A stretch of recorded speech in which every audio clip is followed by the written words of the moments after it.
Hi everyone, চলো আজ আমি তোমাদের সাথে একটা হোয়াটাই ইটিনে ডে শেয়ার করি। আজ সারাদিন আমি যা যা খাবো সেটাই তোমাদের সাথে শেয়ার করব।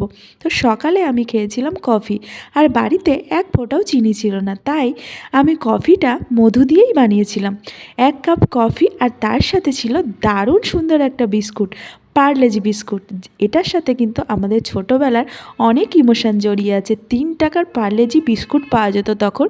এই বিস্কুট খেয়ে টিউশনে দৌড়াতাম। দুপুরবেলায় আমি বানিয়েছিলাম মাটার পনির, সেটা দিয়েই কিছুটা ভাত খেয়েছিলাম।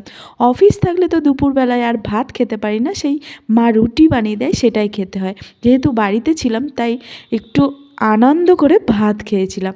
আর বিকালবেলায় খেয়েছিলাম কিছুটা ছোলা ভাজা, আর রাতে মা বানিয়েছিল ডিমের কারি, সেটা দিয়েই 2টো রুটি খেয়েছিলাম। ব্যাস, আমার ডিনারও কমপ্লিট।